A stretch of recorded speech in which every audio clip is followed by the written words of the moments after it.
नमस्कार दोस्तों, मेरा नाम रीना बिस्ट है। आप सबका स्वागत है हमारे चैनल पर। मेरे साथ है पंडित सुनील भारद्वाज जी, जो हमें आज बताएंगे मुंथा के बारे में कि कुंडली में मुंथा का क्या प्रभाव पड़ता है, उसमें मुंथा से हम क्या क्या उपाय कर सकते हैं, इसके बारे में आज पंडित जी बताएंगे। और इसमें क्या एनर्जीज होती हैं, कहेंगे कि इसमें कुंडली में कब कब दिखाना चाहिए, ये साल में एक बार होता है या हर महीने देखना चाहिए मुंथा को, तो ये हमें पंडित जी बताएंगे। सबसे पहले पंडित जी हमें ये बताइए कि मुंथा क्या होती है।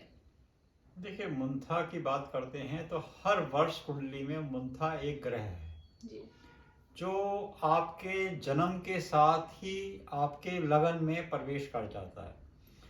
जिस साल आपका जन्म होगा, जो पहला साल होगा, तो ये मान के चलिए मुंथा आपके प्रथम भाव में होगी और प्रथम भाव का प्रभाव आपके जीवन पर पड़ेगा।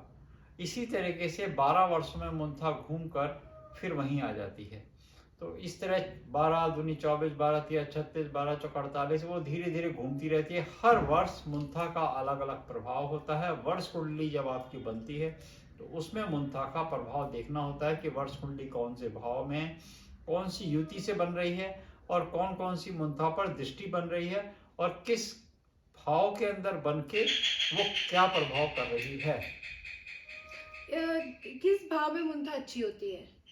देखिए, मुंथा की बात करें भाव में कौन सी अच्छी होती है तो बहुत सारे भाव हैं मुंथा के। जी। अगर हम प्रथम भाव से बात कर लेते हैं तो यहाँ पर आपके शरीर पर होती है इसका प्रभाव। अच्छा। इसका प्रभाव आपके शरीर पर होगा तो शरीर पर आपका किस तरीके से उसमें कौन से ग्रह बैठे हुए हैं। एक तो ये देखने की बात होती है कि आपके उसमें मंगल बैठा है, केतु बैठा है, राहु बैठा है, उसके साथ क्या युति बनी हुई है, अकेली मुंथा क्या कर रही है, या उसके संग चंद्रमा और राहु की युति है, चंद्रमा और केतु की युति है, ये भी देखना होगा। चंद्रमा राहु की युति अगर देखने को मिलेगी तो वो ग्रहण योग आपको देखने को मिलेगा। तो ग्रहण योग की वजह से आपकी कहीं सारी और परेशानियां हो सकती हैं। मेंटली आपका उस साल पीस जा सकता है, उतना आपका एनवायरनमेंट अच्छा नहीं रहेगा, पीस ऑफ माइंड आप बहुत ज़्यादा अच्छे नहीं रहेंगे।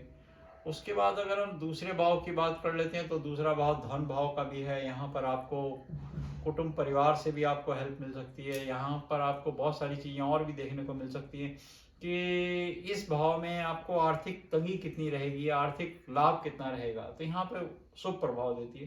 तो इस तरीके से सारे भाव की अगर हम बात करेंगे तो चौथे भाव में या तीसरे भाव में जब आती है तो इसका अलग प्रभाव होता है, पांचवें भाव में अलग प्रभाव होता है, नवे भाव में अलग प्रभाव होता है। तो सारी मुंथा का अलग अलग प्रभाव होता है। हर भाव की हम बात करेंगे तो हर भाव में अपना फल ये अवश्य देती है। क्या इससे कहेंगे कि जो मुंथा कुछ अच्छी होती है किसी भाव में और किसी भाव में बुरी भी हो सकती है? बिल्कुल। यहाँ पे जैसे हमने कहा कि जैसे हमने 2 भाव तक आपको बताया, दूसरे भाव तक बताया, तो तृतीय भाव की बात करेंगे या आपका भाई बहन कुटुंब परिवार सबसे मिलनसारता नवम भाव को यहाँ पर बैठकर देखती है। इसमें युति के ऊपर डिपेंड करता है कि युति आपकी वर्ष कुंडली में कहाँ पे आई है। इसमें आपके परिवार में अगर ये अच्छे शुभ ग्रह से प्रभावित है तो परिवार में मिलनसारता बढ़ा देगी। भाई बहन के जो संबंध बहुत दिनों से बिछड़े हुए थे वो हो सकते हैं संबंध आपके मिला भी दे। अच्छा। और ये भी कर सकती है कि अगर वो अच्छे प्रभाव पे नहीं है तो वो बिछेड़ दे। तो क्या जन्मदिन पर दिखानी चाहिए मुंथा या कोई किसी साल, मतलब कि हर वर्ष दिखानी चाहिए? क्या जन्मदिन पर ही कुछ चेंजेस होते हैं मुंथा के, या कब मतलब चेंजेस आते हैं? देखिए, जब आपकी वर्ष कुंडली बने यानी कि आपका जन्म वर्ष जब आए, अच्छा। जन्म वर्ष जैसे आज आपकी डेट ऑफ बर्थ 26 है तो 26 तारीख को आपका मुंथा नया साल वर्ष जब बनेगा। वर्ष कुंडली जब नहीं बनेगी तो मुंथा उसमें आके आपकी वर्ष कुंडली में कहाँ पे बैठी है। अब हमने जैसे आपको बताया कि अलग अलग भाव में उसका प्रभाव पड़ता है और आपके कौन से भाव में उस वर्ष वो मुंथा आई है। आप 42 साल के हैं, 56 साल के हैं, 58 साल के हैं, 20 साल के हैं, उस वर्ष वो कौन से भाव में मुंथा आई है और कौन से ग्रहों की युति से है और किस भाव में उस पर दृष्टि अच्छी पड़ रही है और किस भाव में दृष्टि अच्छी नहीं पड़ रही है, वो पूरे वर्ष का आपका लेखा जोखा होगा। भले ही आपकी कुंडली कुछ भी बोलती हो जी। भले ही आपका गज केसरी हो कुंडली में, भले ही आपका कोई महायोग हो जो आपको फल अच्छा दे रहा हो, मगर मुंथा आपकी प्रभावित नहीं है तो आपको हो सकता है ये रोग की। हम तो बहुत सारे मरीजों को यही देख लेते हैं कि इस साल इनकी मुंथा कहाँ आ रही, छठे भाव में तो नहीं है, कहीं सातवें या आठवें भाव में तो नहीं है, तो वो वहाँ पर विपरीत फल भी देती है। जैसे हम कुंडली दिखाते हैं तो कुंडली में उपाय बताए जाते हैं कि हमें ये रेमेडीज करनी, ये रेमेडीज, तो क्या मुंथा की भी कुछ रेमेडीज होती हैं, उसके भी कोई उपाय होते हैं?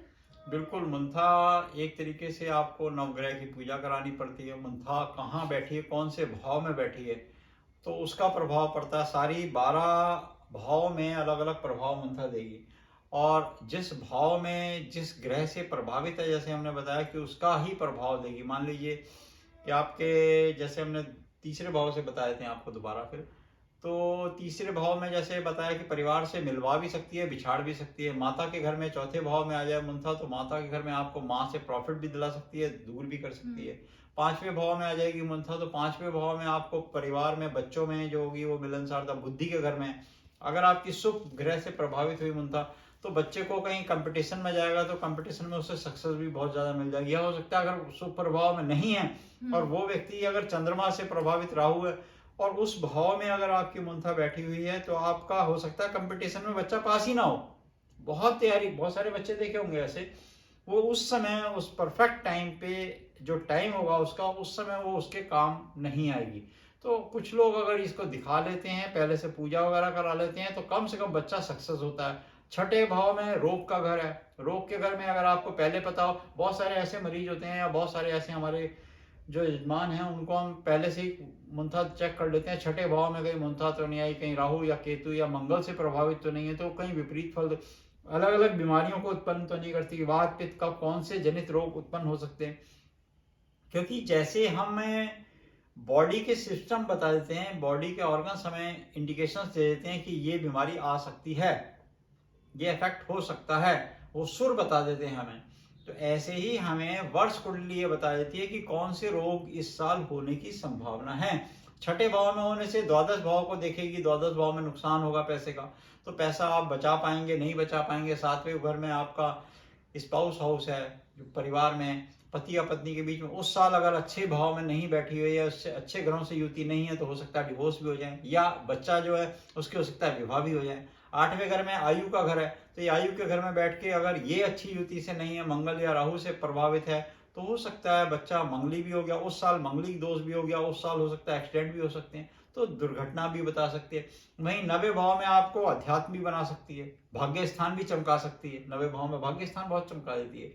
दसम भाव में यहाँ पे आपको सरकारी राज्य के सम्मान भी दिला सकती है। हो सकता है आपकी मुंथा उस साल ही अच्छी ना हो, तो आप पे एलिगेशन लगा के सरकारी नौकरी से विलंबित भी कर सकती है, निलंब। तो ये 11वें भाव में प्रॉफिट भी देती है और 12वें भाव में फिर जाके फिर नुकसान करती है। तो 12 के 12 भाव में ये डिपेंड ये करता है कि मुंथा जिस भाव में बैठी होती है वो किससे युति बनाई है। मगर इसके लिए अच्छे ज्योतिषाचार्य को कुंडली दिखाकर उसका निराकरण करा लेना चाहिए। मीन्स कि जैसे कि हम जैसे और ग्रह भी दिखाते हैं, तो ये मुंथा भी बहुत इंपॉर्टेंट है, हमें दिखानी चाहिए। मीन्स कि वर्ष कुंडली अपनी बनवा कर दिखानी चाहिए। वर्ष कुंडली अगर आप नहीं दिखाएंगे तो मुंथा का आपको ये पता नहीं चलेगा कि आपको वो एक साल के अंदर, भाई आप होली मनाते हैं, दिवाली मनाते हैं, त्योहार मनाते हैं, नया साल मनाते हैं, तो आप अपनी वर्ष कुंडली, अपना जन्मदिन मनाते हैं, तो जन्मदिन में सबसे पहले अपना जन्मदिन बना के देखिए कि मेरा ये साल कैसा आने वाला है, मेरा आने वाला साल कैसा है, इस साल में क्या करूं और क्या ना करूं, क्या काम मैं बिजनेस करूं। बहुत सारे ऐसे लोग हैं, हमने बताया आपको,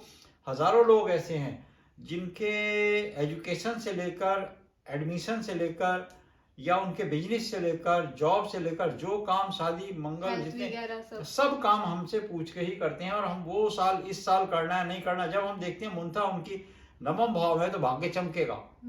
अब नवम भाव में मुंथा आज ही निकाली जा सकती है, आजकल तो ये सुविधा है, आजकल तो कंप्यूटराइज है, सुविधा हम निकाल लेते हैं। पहले के आने वाले साल में 4 साल पर, उस साल इसका विवाह करना, उस साल इसका जॉब करवाना, छोटा से छोटा कारोबार करा देना इस साल इसका, फिर देखो वो बिजनेस, सीधी फैक्ट्रियां और फिर इतना बड़ी कंपनी चल जाती है उसकी। ये डिपेंड करता है। और आपने बिना पूछे कर लिया तो आप बैठे हैं, बच्चा तो बहुत मेहनत कर रहा है, बच्चा बहुत एफर्ट्स कर रहा है, कुंडली दिखाएंगे हमने, इसको दिखाइए उसको दिखाइए, और फिर उसको बीमारी हो गई जी। ये बहुत बड़ी चीज बता रहे हैं आपको कि बहुत सारे लोग, कभी मेरे सिर में दर्द है, कभी नाक में दर्द है, कभी ENT प्रॉब्लम है, कभी हमें स्टोमक प्रॉब्लम है, कभी हमें माइग्रेन हो गया, ये प्रॉब्लम आपकी तभी है जब आपने मुंथा ठीक से दिखाई नहीं है।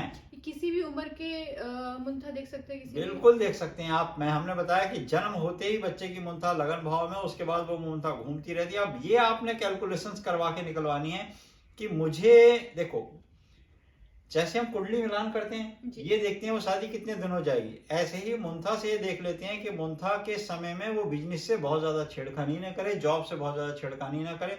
अगर उसकी जॉब है तो उसकी जॉब चलनी चाहिए। ये नहीं कि उसकी जॉब 5 साल करी, 10 साल करी, किसी एलिगेशन में फंस गया, कोई किसी कारणवश फंस गया, या उसकी अचानक रोग उसे उत्पन्न हो गए। हानि लाभ जीवन मरण यश अपयश विधि हाथ है, और विधि ने उसकी तरकीब आपको बता दी है और उसके उपाय बता दिए हैं आपको। भावी को मेटने की अगर कहीं शक्ति है तो महाकाल के अंदर है। तो आप महाकाल की उपासना कब करनी है, कैसे करनी है, किस तिथि वार योग में करनी है, तो वो सब तिथियां आपको दी गई हैं, वो सब योग आपको दिए गए हैं। कुंडली में आपकी जैसे ही मुंता गड़बड़ हो, या जैसे ही आपकी राहु केतु या मंगल की युति हो, कोई पापक ग्रह आपको परेशान कर रहा हो, उन युतियों से आपको हो सकता है बीमारी हो सकती है। तो बीमारी की काट क्या है जी, बीमारी की काट क्या है, या आपको धन का अभाव चल, बहुत मेहनत करते हैं, हर कोई व्यक्ति आजकल मेहनत करता है, कौन मेहनत नहीं करता, क्या वो संपन्न है? हर कोई संपन्न नहीं है। तो संपन्नता लाने के लिए मुंथा का दिखाना और उसका निराकरण कराना अनिवार्य है। जी, थैंक यू सो मच, आपने अच्छी जानकारी दी मुंथा के बारे में। अगर आप लोगों को भी अपने मुंथा से रिलेटेड कुंडली दिखाना चाहते हैं तो डिस्क्रिप्शन में हमारा नंबर दिया गया है, आप हमसे बात कर सकते हैं। आपको ये वीडियो कैसा लगा कमेंट बॉक्स में कमेंट कीजिएगा, लाइक शेयर सब्सक्राइब जरूर कीजिएगा। धन्यवाद।